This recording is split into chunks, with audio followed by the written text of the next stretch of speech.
Was Martin Luther King a conservative? Now, here we have to make a distinction between conservative and Republican. I'm not saying that Martin Luther King was a Republican. He wasn't, but neither was he a Democrat. He was unaffiliated with both parties. I'm going to make the argument, however, that Martin Luther King was, in the very core meaning of the term, conservative. Let me start with the issue of whether he was a Republican. Now, Martin Luther King explicitly distanced himself from both parties. Here's a quote. I am not inextricably bound to either party. He never fully identified with either one. Now, he was pretty good friends with Nixon. I believe he voted for Kennedy in the '60 campaign. He certainly voted for LBJ, Lyndon Johnson, in '64. And he made some very nasty comments about Barry Goldwater. The reason for this is that Barry Goldwater had opposed the Civil Rights Act of 1964. Now, I think what makes this very tragic is Barry Goldwater was a libertarian.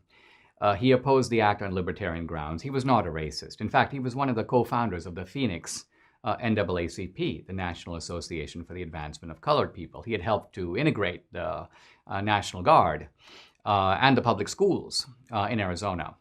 But because Goldwater opposed the Civil Rights Act on libertarian grounds, he didn't think the government should be allowed to restrict private discrimination. Yes, the government could impose equal rights under the law on government functions, but the invasion into the private sector, he thought that was going too far. That was not the province of government. So King slanders him, I think, unfairly. And that's why many people think, here's smoking gun proof that King was never a Republican. Well, it's proof that he wasn't ever a Goldwater Republican.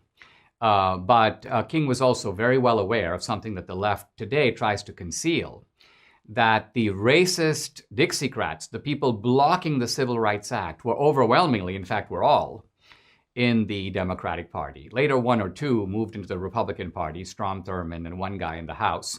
But the vast majority of Dixiecrats all stayed in the Democratic Party. They died as Democrats. They're lionized to this day. There are buildings named after them in Washington, D.C. King knew all this. He wasn't, in that sense, he didn't deceive the public and he didn't deceive himself. Now, what about the idea of King being a conservative?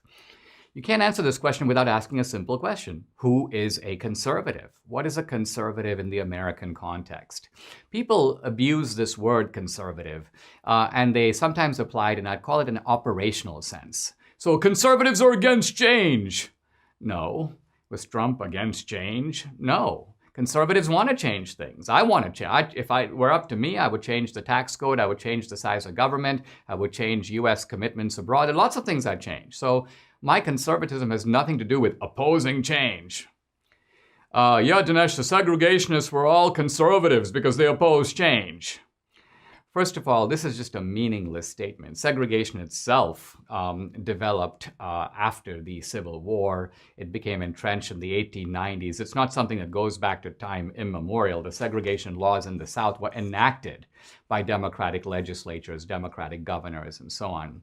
And yes, the segregationists wanted to keep those laws, but that doesn't make them conservative in any meaningful sense of the word. So here's what conservatism in America today means. It's conserving the principles of the American Revolution. Conserving the principles of the American Revolution. Now, the American Revolution was, in a sense, a classically liberal revolution. One could argue that revolutions, by definition, can't be conservative because they bring about a dramatic upheaval, a turning of the tables, a new order. The American Revolution did all that. But nevertheless, that's a revolution we want, we can live with, and we're trying to preserve the principles of that revolution today.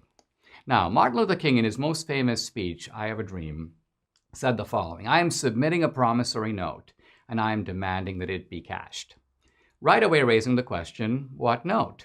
Who wrote the note? Did the Southern segregationists unwittingly give him some sort of note that he could then cash? No.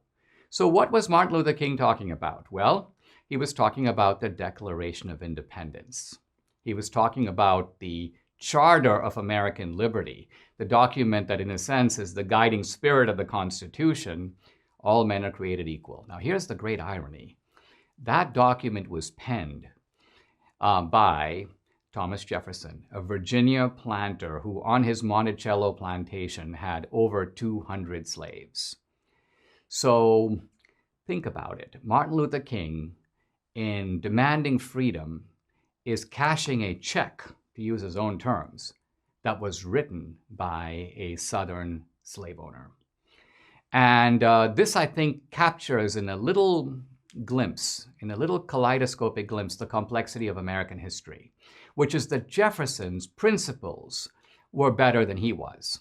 He was able to articulate a principle of freedom, even though he fell short, woefully short, in practicing that principle. So when I say conservatism is about conserving the principles of the founding, we're talking about the principles of the founding, not the practices of the founders. And so King knew that. He made that distinction in his mind. He recognized, I don't have to embrace Jefferson's plantation habits.